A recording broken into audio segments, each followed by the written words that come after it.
गुरु प्यारी साध संगत जी, नमस्कार जी। आप सब कैसे हो?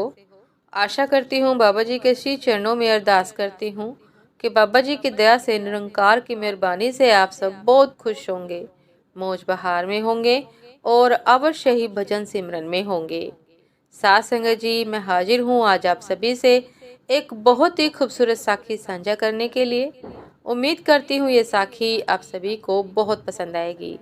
तो साध संगत जी, चलिए आइए समय न गवाते हुए शुरू करते हैं। साध संगत जी, एक जत्था सेवा पर आया हुआ था। उस जत्थे में एक 9 साल का लड़का बहुत भाग भाग कर प्रेम से सेवा कर रहा था।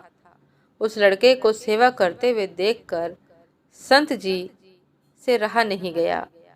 उन्होंने एक सेवादार को उस लड़के को बुलाने भेजा। उस लड़के ने सेवादार भाई को उसके साथ जाने से मना कर दिया। उसने सेवादार भाई को कहा कि अभी मेरा जत्थेदार यहाँ नहीं है, उसकी आज्ञा के बिना मैं आपके साथ नहीं चल सकता। यही बात सेवादार भाई ने महाराज जी को बताई। थोड़े समय बाद जब लड़के का जत्थेदार वापस आया तो उस सेवादार भाई ने जत्थेदार को सारी बात बताई। जत्थेदार भागकर उस लड़के के पास गया और उसे पकड़कर संत जी के पास ले गया। साध संगत जी, संत जी ने एक पेन लेकर उस लड़के के माथे पर 0 लिख दिया।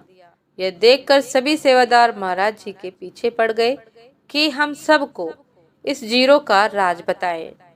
सभी की जिज्ञासा को शांत करने के लिए महाराज जी ने कहा कि इस लड़के की आयु सिर्फ 9 साल थी, मगर इस लड़के ने गुरु घर की सेवा बहुत लगन और प्रेम से की है। इसकी सेवा से खुश होकर हुजूर के दया मेहर से अब इस लड़के की आयु 90 साल की हो गई है। साध संगत जी, इसलिए कहते हैं कि सेवा बहुत अनमोल है। हमें सेवा की कद्र करनी चाहिए। जब भी सेवा का अवसर मिले इसे प्रभु की दया समझकर करना चाहिए। क्या पता कौन सा कर्म कौन सी सेवा से कट जाना है। सेवा के महत्व को समझना चाहिए। सेवा बार बार नहीं मिलती जीवन में, और जब भी सेवा का अवसर मिले हमें लाभ अवश्य उठाना चाहिए। सतगुरु का हुक्म समझकर, सतगुरु का हुक्म मानकर हमें सेवा अवश्य करनी चाहिए।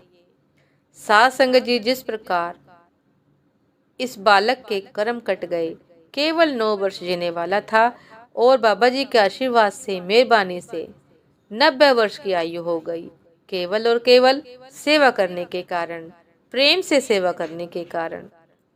तो साध संगत जी, यदि हम भी अपने कर्म कटवाना चाहते हैं, मुकद्दर बदलवाना चाहते हैं, तो साध संगत जी, सेवा का अवसर कभी मत छोड़िएगा। हुक्म में रहकर सेवा कीजिएगा। आदेश समझकर, हुक्म समझकर प्रेम से सेवा कीजिएगा। सेवा, सत्संग, सिमरन ही ऐसे साधन है जो हमें इस भव सागर से पार उतार सकते हैं। उम्मीद करती हूँ साध संगत जी, ये साखी आप सभी को बहुत पसंद आई होगी। यदि पसंद आई हो साध संगत जी तो लाइक, कमेंट, शेयर करना ना भूलिएगा। चैनल पर जो भी नए हैं कृपा करके सब्सक्राइब कर लीजिएगा ताकि चैनल पर मिलने वाली सभी शब्द साखियों की अपडेट आप सभी को समय पर मिलती रहे। साध संगत जी, आप हमें इंस्टाग्राम पर भी फॉलो कर सकते हैं। इंस्टाग्राम का लिंक डिस्क्रिप्शन बॉक्स में दिया गया है। साध संगत जी, दासी को अभी आगे दीजिए। आपसे फिर मुलाकात होती है एक नए शब्द साखी के साथ, एक नए खूबसूरत विचार के साथ, प्रेरणादायक विचार के साथ। तब तक के लिए नमस्कार जी। सदा खुश रहिए, मुस्कुराते रहिए, भजन सिमरन करते रहिए। नमस्कार जी।